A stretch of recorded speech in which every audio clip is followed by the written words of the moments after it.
खालापूर तालुक्यातील सर्वात मोठे आणि 50 वर्षांची परंपरा असलेले आदर्श मित्रमंडळ यंदा आपल्या सुवर्ण महोत्सवी वर्षात पदार्पण करत असून गणेशोत्सव मोठ्या थाटामाटात साजरा करत आहे। तिसऱ्या दिवशी चौक परिसरात गणेश भक्तांनी मोठी गर्दी करून बाप्पाचं दर्शन घेतलं।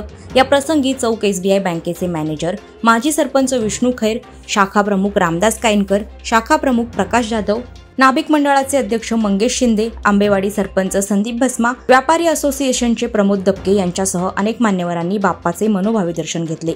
यावेळी उपस्थित पोलिसांचा विशेष सन्मान करण्यात आला। युवा नेते प्रीतम म्हात्रे यांनी देखील मंडळाच्या कार्याचं कौतुक करत शुभेच्छा दिल्या। तसेच व्यापारी असोसिएशनचे अध्यक्ष हर्षल हनुमंते, विनोद भोईर, बाबू भोईर, दत्ता कोळी, ओमकार जाधव, निमिष डबके, अनिल भरतूक, अध्यक्ष नितीन देशमुख आदींसह मंडळाची कार्यकारिणी आणि कार्यकर्ते उत्साहाने कार्यरत असून सुवर्ण महोत्सवी गणेशोत्सव उत्साह, भक्ती आणि सामाजिक उपक्रमांसह गाजत आहे। यासोबतच रविवार दिनांक 31 ऑगस्ट रोजी सकाळी 9 वाजता गौरी नाचाच्या भव्य दिव्य कार्यक्रमाचे आयोजन करण्यात आले। ही स्पर्धा स्वर्गीय चंद्रकांत नारायण जांभळे यांच्या स्मरणार्थ आयोजित केली असून शक्तीवाले श्री गावदेवी मंडळ बारवाईवाडी तालुका पनवेल आणि तुरेवाले जय व्याघ्रेश्वर पुरुष नाच मंडळ बांधणी पेण यांच्यात अनोखी जुगलबंदी पाहायला मिळणार आहे।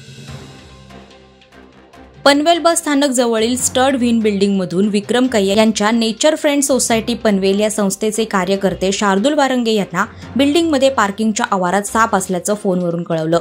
तो साप पकडून निसर्गात सोडण्यासाठी शार्दूल वारंगे त्या ठिकाणी पोहोचले, परंतु तो साप तिथे दिसत नसल्यानं सर्व बाजूला शोध मोहीम चालू केली असता साप परत दिसला नाही। परंतु त्या ठिकाणी सापाची 14 अंडी दिसून आली। तिथल्या लोकांनी भीतीपोटी ती अंडी तेथून हलवण्यास सांगितली।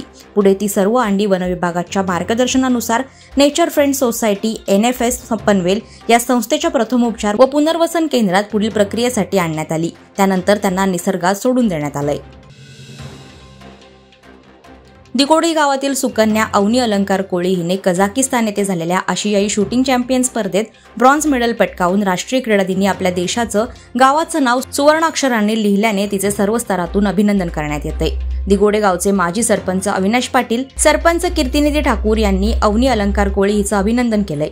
16 ऑगस्ट ते 30 ऑगस्ट 2025 दरम्यान कझाकिस्तान येथे संपन्न झालेल्या 16व्या आशियाई shooting rifle shotgun double trap junior woman स्पर्धेत भारतीय संघाचे प्रतिनिधित्व करत अवनी अलंकार कोळी हिस वैयक्तिक ब्रॉन्झ मेडल प्राप्त झालं। अवनीनं पहिल्याच आंतरराष्ट्रीय आशियाई स्पर्धेत पदक मिळवत सर्वांना आश्चर्याचा धक्का दिलाय। दिनांक 29 ऑगस्ट रोजी शासकीय विश्रामगृह माणगाव येथे माणगाव तालुक्यातील तळाशेत जिल्हा परिषद गणातील सुरवतर्फे निजामपूर येथील ग्रामस्थांनी युवा मोर्चा जिल्हाध्यक्ष निलेश थोरे, ज्येष्ठ नेते संजय आप्पा ढवळे, तालुकाध्यक्ष परेश सांगळे यांच्या उपस्थितीत भाजप पक्षात जाहीर पक्षप्रवेश केला। यावेळी निलेश थोरे म्हणाले की भाजप हा केवळ राजकीय पक्ष नसून एक कुटुंब आहे। येणाऱ्या स्थानिक स्वराज्य निवडणुकीत तळाशेत जिल्हा परिषद व साई पंचायत समिती गणात भाजप पूर्णपणे ताकद लावून निवडणूक लढवेल। उरण तालुका राष्ट्रवादी काँग्रेसच्या माध्यमातून घेण्यात आलेल्या उरण विधानसभा मतदारसंघ मर्यादित महिला भजन स्पर्धांना उत्स्फूर्त प्रतिसाद मिळाला। उरणच्या JNPA वसाहतीतील बहुउद्देशीय सभागृहात भजन स्पर्धा घेण्यात आली।